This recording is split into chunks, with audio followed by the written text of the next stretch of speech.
Minasan konnichiwa. Welcome to JinJpan podcast, a podcast every 2 days about Japan.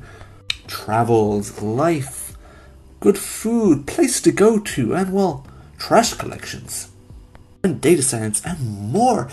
Because I am a data nomad in Japan, and I am at the moment out on an excursion in the Ehime Prefecture. But that's not the theme of today's episode.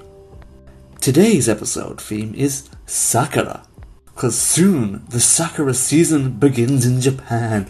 Oh, and it's kind of just started. While out on excursion, I've seen Sakura trees on trains. They start to open up, and soon they're going to be in full bloom in the next few weeks. So before the Sakura season starts, let's go do a bit. What is Sakura? What are some of the types? Why are the trees pink, really? What's the purpose of these Sakura? So we're going to talk about that in today's episode of JinJpan, so stick around, o tanoshimi.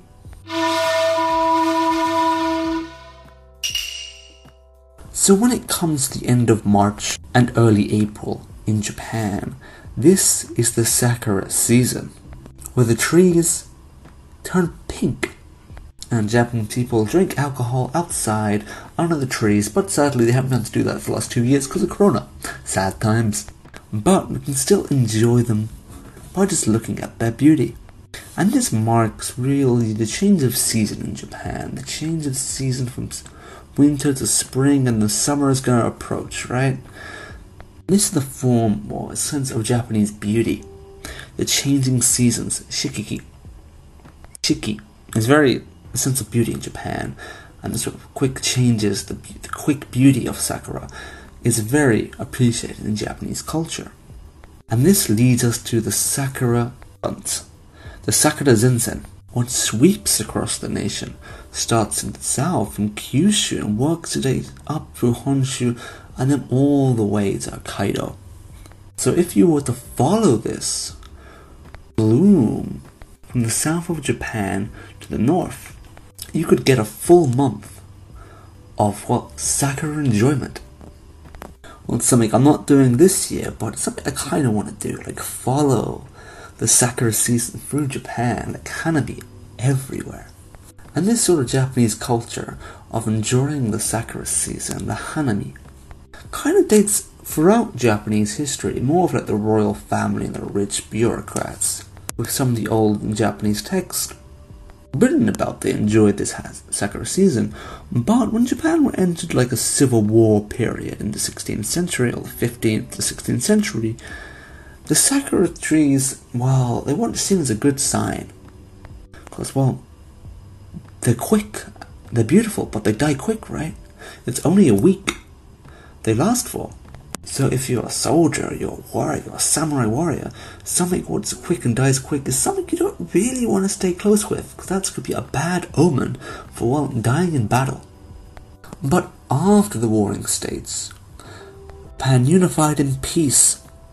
One of the main unifiers, Hideyoshi, he really loved Sakura. He really loved parties and gatherings, and the Sakura season was a great way for him to gather all his friends, his family, and enjoy Japan outside, with one of the famous sort of Sakura Hanabis being at Daigo Temple in Kyoto, the famous Daigo no Hanabi. There's lots of pictures of this, like an ukiyo-e, of this temple, Hideyoshi walking by and Sakura trees. There was an old man there like, "Ii ne, Sakura, ii ne." Because it's just a nice season. Because trees pink, it's like, pink temples. It's great. Especially now, there's lots of these trees around castles and on the riverbanks. Extremely enjoyable season, lots of natural beauty. But it's interesting that the Sakura itself, the pink, is not actually there to be beautiful. The real reason the Sakura trees are there, or the Sakura season happens, is because when we come from winter, we went to spring, right? So when we get spring, stuff starts growing again, plants start coming back up, and that leads to a problem. Weeds. Yes, weeds aren't good for trees. They grow, they make it gross, they can kill trees. So the Japanese trees, or trees around Asia, kind of naturally developed a way to counteract that, because sakura is actually slightly poisonous. It has a poison called kumorin. Well, if you get it a little bit wet, it will start releasing a little bit of poison, and this will kill weeds, small insects, just around the trees. So it's great if you're a tree, and humans, because we're fine, but it sucks if you're a weed and insect. And this also leads to sort of sakura smell, which is used a lot in perfume and food around this season. A very sweet and like soapy smell. And that is that little bit of poison. It doesn't affect humans at all, except if you eat too much. So don't eat too much sakura mochi, it's really good. But if you eat too much, you may get like some sort of food poisoning. So, be warned. But by knowing this, you may actually realize sakura could be used as sort of a natural sort of de-weeder. Certainly may be worth in Japan if you do have weeds in your garden, just collect some of the petals and split them around your garden. It could help out fight off weeds. And now let's get back to the sakura trees, because it's actually interesting. There's not just one sakura tree, it's not just the sakura tree. There's lots of trees throughout Japan who will show the sakura flowers. There's over actually 600 varieties of sakura tree. That's a lot, right? But there's a few main ones, with the most common one, about 80%, is the Somei Yoshino tree. And this is the one you see a lot on the riverbanks in Tokyo and around Japan. And it's a very light pink, like a whitish pink color. It's very nice and goes well with greenery and a nice blue sky. It's a very pretty sight. But one of my favorite sakura trees is the really, really deep pink one. First time I saw this was in Osaka and I was like, whoa, you can get trees that pink? And this is the Kan Hizakura. And actually, this type of sakura tree actually blooms early in Okinawa. So if you go to Okinawa at the end of January or early February, like I was there actually, I actually saw some of these in January. It's quite cool. And you can get them in Tokyo as well and throughout Japan. Another cool one is quite interesting is not all sakura trees are pink. Some of them are white, like the Oshima Sakura, what you get around Shizuoka mainly and throughout Japan. What's a white cherry blossom with a little pink bit in the middle. What makes it a little difference to the season.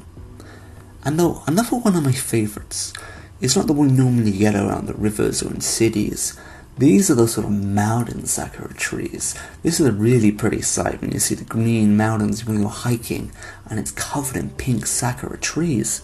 And basically that is the Yama sakura trees, the mountain sakura trees. And you get a lot of these in central Japan when it's Nara prefecture. And there's a great places you can go to around there for hikes, and you can see these trees in the mountains. So it's green, pink, temples. Great time. Probably a great place to go for a hike, chill at the top with trees, look over the sights, and it'd be a beautiful experience. And with that bombshell, well, we're going to end today's episode on Sakura. As the season starts soon, hopefully next week I'm able to do my first Hanabi. Ooh, or at the start of next month. It should be good times. If you're in Japan, please send me some of your Sakura pictures and share your experience with everyone else, because, well, it's a beautiful time. And today, actually, sadly, it's raining. So it's always good to talk about nice times in the rain. So, 皆さん最後まで聞いてくれて本当にありがとうございました。And if you like this podcast, please subscribe, leave a comment anywhere you find it, especially on iTunes. If you leave a comment on iTunes and show me your comments, I will make you matcha tea. Yes, that is a promise. And just before we go, I am doing a charity fundraiser called Funding Nepalese Girls' Education in Rural Nepal on GoFundMe. The link will be down below if you're interested in that and would like to donate. It'd be much appreciated. Because I'm going to Nepal next month, do some educational lessons for these girls, so it should be a good experience. And a good podcast opportunity.